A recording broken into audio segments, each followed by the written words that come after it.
Chapter 36. Now it came to pass in the 14th year of King Hezekiah that Sennacherib, king of Assyria, came up against all the defenced cities of Judah and took them.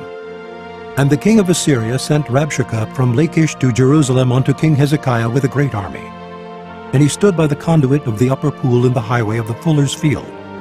Then came forth unto him Eliakim, Hilkiah's son, which was over the house, and Shebna the scribe, and Joah, Asaph's son, the recorder. And Rabshakeh said unto them, Say ye now to Hezekiah, Thus saith the great king, the king of Assyria, What confidence is this wherein thou trustest? I say, sayest thou, but they are but vain words. I have counsel and strength for war. Now on whom dost thou trust, that thou rebellest against me? Lo, thou trustest in the staff of this broken reed on Egypt, whereon if a man lean, it will go into his hand and pierce it. So is Pharaoh king of Egypt to all that trust in him. But if thou say to me, We trust in the Lord our God, is it not he, whose high places and whose altars Hezekiah hath taken away, and said to Judah and to Jerusalem, Ye shall worship before this altar? Now therefore give pledges, I pray thee, to my master the king of Assyria, and I will give thee 2,000 horses, if thou be able on thy part to set riders upon them. How then wilt thou turn away the face of one captain of the least of my master's servants, and put thy trust on Egypt for chariots and for horsemen? And am I now come up without the Lord against this land to destroy it? The Lord said unto me, Go up against this land, and destroy it.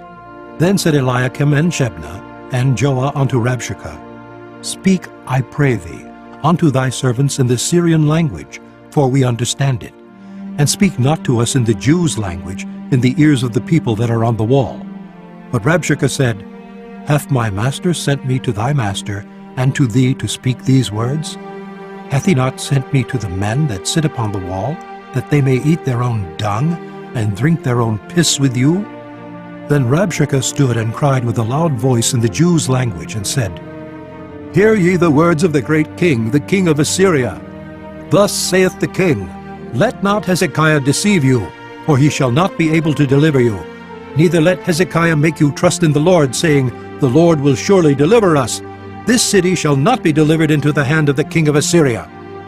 Hearken not to Hezekiah, for thus saith the king of Assyria, Make an agreement with me by a present, and come out to me, and eat ye every one of his vine, and every one of his fig tree, and drink ye every one the waters of his own cistern, until I come and take you away to a land like your own land, a land of corn and wine, a land of bread and vineyards.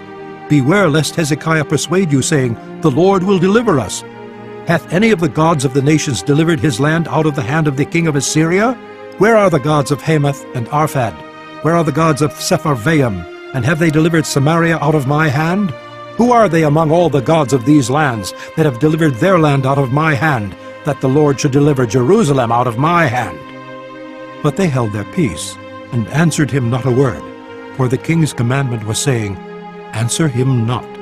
Then came Eliakim the son of Hilkiah, that was over the household, and Shebna the scribe, and Joah the son of Asaph the recorder, to Hezekiah with their clothes rent, and told him the words of Rabshakeh.